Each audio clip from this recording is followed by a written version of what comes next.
महाराष्ट्र में एक बार फिर से सियासी तनातनी शुरू हो गई है। देवेंद्र फडणवीस की कैबिनेट मीटिंग से डिप्टी सीएम एकनाथ शिंदे ने दूरी बना ली है। एकनाथ शिंदे उस कैबिनेट मीटिंग में शामिल नहीं हुए और इतना ही नहीं, एकनाथ शिंदे के करीबी मंत्री भरत गोगावले वो भी इस कैबिनेट मीटिंग में नहीं पहुंचे। दरअसल एकनाथ शिंदे जम्मू कश्मीर के दौरे पर थे, वहां वो गए हुए थे, श्रीनगर में थे, लेकिन उनको मंगलवार की सुबह लौटना था क्योंकि मंगलवार को कैबिनेट की मीटिंग होनी थी। लेकिन एकनाथ शिंदे मंगलवार को नहीं लौटे और वो कैबिनेट मीटिंग का हिस्सा नहीं बने। जब एकनाथ शिंदे इस कैबिनेट मीटिंग में नहीं थे तो जाहिर सी बात है कि उनकी जो सरकार की कैबिनेट में और जो बाकी मिनिस्टर हैं, जो एकनाथ शिंदे की पार्टी के विधायक हैं, उनके नेता हैं, उनको होना चाहिए था। लेकिन एकनाथ शिंदे के करीबी मिनिस्टर भी इस मीटिंग में नहीं पहुंचे, भरत गोगावले। अब कहा यह जा रहा है कि एकनाथ शिंदे इन दिनों भारतीय जनता पार्टी से बेहद नाराज हैं और ज्यादा नाराजगी उनकी फडणवीस से है। आपको याद होगा हाल ही में वो दिल्ली दौरे पर थे, जहां उन्होंने अमित शाह से मुलाकात की थी, उन्होंने प्रधानमंत्री नरेंद्र मोदी से भी मुलाकात की थी। वो दिल्ली अक्सर जाते रहते हैं। लेकिन ये जो नाराजगी है वो इस बात पर है कि महाराष्ट्र में सरकार में पालक मंत्री बनाए जाते हैं। पालक मंत्री यानी अगर आप इसको आसान भाषा में समझें तो इंचार्ज होते हैं, वो जिलों के प्रभारी मंत्री होते हैं। महाराष्ट्र में एकनाथ शिंदे ये चाहते थे कि रायगढ़ जो है, रायगढ़ जिला जो है, वहां पर और नासिक में एकनाथ शिंदे की पार्टी के जो मंत्री हैं उनको प्रभारी पालक मंत्री बनाया जाए।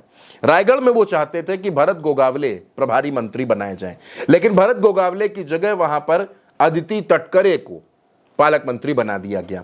अदिति तटकरे एनसीपी अजीत गुट की नेता हैं, उस कोटे से वो मिनिस्टर हैं, उनको बना दिया गया। ये बात एकनाथ शिंदे को बहुत खराब लगी। एकनाथ शिंदे को, उनके मंत्रियों को, उनके विधायकों को ऐसा लगता है कि इस गठबंधन में, ये जो महायुति गठबंधन है, इसमें एकनाथ शिंदे की पार्टी से ज्यादा अजीत पवार के नेताओं को, अजीत पवार के विधायकों को तवज्जो दी जाती है। अब जो 15 अगस्त का कार्यक्रम होना है उसमें भी कौन कौन से मंत्री किस किस जिले में झंडारोहण करेंगे उसकी भी एक सूची जारी कर दी गई और उस सूची में अजीत पवार के मंत्रियों को रखा गया है और बीजेपी के मंत्रियों को रखा गया है। एकनाथ शिंदे के मंत्रियों को उसमें भी नहीं रखा गया है। ये वजह है कि एकनाथ शिंदे बेहद नाराज बताए जा रहे हैं। वो नाराज हैं भारतीय जनता पार्टी से और ये भी चर्चाएं चल रही हैं कि एकनाथ शिंदे बड़ा फैसला लेने की तैयारी कर रहे हैं। दोस्तों, पिछला जो ये साल बीत रहा है, आप अगर इसको नवंबर से अब तक देखेंगे तो एकनाथ शिंदे की मुख्यमंत्री की कुर्सी चली गई, वो डिप्टी सीएम बन गए। उसके बाद मन मुताबिक विभाग भी नहीं मिले, उनके लोगों को भी नहीं मिले। फिर उद्धव ठाकरे और राज ठाकरे एक हो गए, एक मंच पर आ गए और फडणवीस भी उद्धव ठाकरे से मुलाकात कर रहे थे।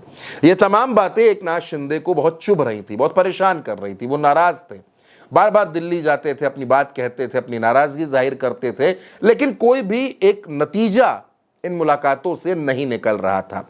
और इसी बीच एकनाथ शिंदे ने अब सीधे सीधे कैबिनेट मीटिंग से दूरी बना ली। वो कैबिनेट मीटिंग में शामिल नहीं हुए। डिप्टी सीएम है, कई अहम विभाग उनके पास हैं, लेकिन वो कैबिनेट मीटिंग में नहीं गए। उनके जो सहयोगी हैं, उनके जो करीबी मंत्री हैं, वो भी इस कैबिनेट मीटिंग में शामिल नहीं हुए।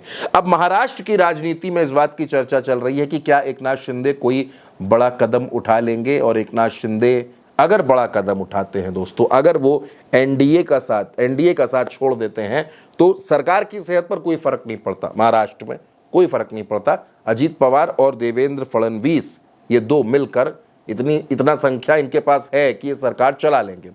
लेकिन दिक्कत होगी दिल्ली में। दिल्ली में जहां प्रधानमंत्री नरेंद्र मोदी के पास, बीजेपी के पास सिर्फ 240 सांसद हैं, एकनाथ शिंदे के पास 7 सांसद हैं, 7। अगर ये नंबर हटता है तो मोदी जी का सिंहासन कुछ कमजोर होता है। कमजोर इस लिहाज से होता है क्योंकि एकनाथ शिंदे के 7 सांसद और वो 7 सांसद अगर अलग हो जाते हैं तो फिर मोदी जी की निर्भरता नायडू और नीतीश पर और ज्यादा बढ़ जाएगी।